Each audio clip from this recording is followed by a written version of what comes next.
Hello दोस्तों, स्वागत है आपका हमारे इस YouTube channel agri social sciences by Vishal पे। सो फ्रेंड्स, आज का जो सेशन है इसमें हम लोग डिस्कस करेंगे पीएचडी वर्सेस बीएड, क्योंकि बहुत से ऐसे स्टूडेंट हैं जो करंट में पीजी फाइनल ईयर में हैं और उनकी क्वेरीज मैं देख रहा हूँ 2 दिन से लगातार मेरे को उनके मैसेज आए हैं, क्योंकि अभी कुछ यूनिवर्सिटियों के जो पीएचडी के नोटिफिकेशन आ चुके हैं एडमिशन के लिए और बीएड का भी डिटेल नोटिफिकेशन उनको मिल चुका है। अब उनके बीच में ये क्वेरी चल रही है, डाउट चल रहा है कि उनको आगे पीएचडी की तरफ जाना चाहिए या बीएड की तरफ जाना चाहिए, क्योंकि दोनों ही सेक्टर आगे आपको और टीचिंग के सेक्टर में आपको अपॉर्चुनिटी मिलेगी दोनों कोर्सेज से। तो सबसे पहला देखिए, डिपेंड करता है आपकी इंटरेस्ट, आपके इंटरेस्ट के अगर आपका आगे चल कर रिसर्च वगैरह में इंटरेस्ट है तो आप पीएचडी की तरफ जा सकते हैं, या अगर दूसरा क्या है कि आपको बल्क में वैकेंसी चाहिए तो आप बीएड की तरफ जा सकते हैं। दूसरा क्या है कि आपका टाइम, आपके पास टाइम ड्यूरेशन कितना है, फैमिली आपको कितना अभी समय देने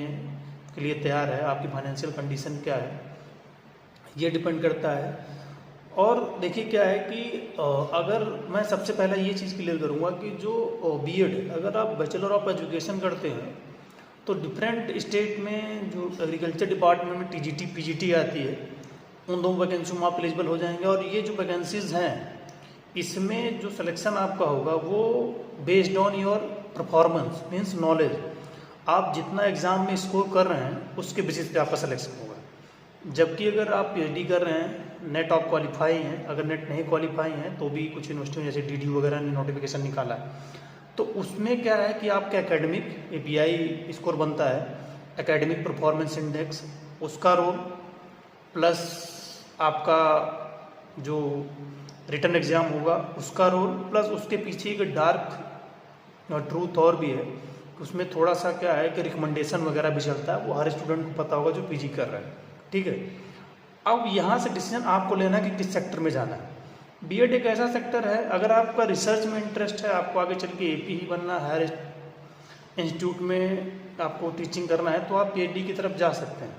दूसरा क्या, अगर आप कंपटीशन की तैयारी कर रहे हैं तो आपके लिए बीएड सेफ जोन है कि आप उसमें इनरोल करके आप अपनी तैयारी कर सकते हैं और उसी तैयारी के बेसिस पे आप अपना बीएड कंप्लीट करने के बाद जो वैकेंसीज आपको मिलेंगी, अभी आप देखेंगे यूपी में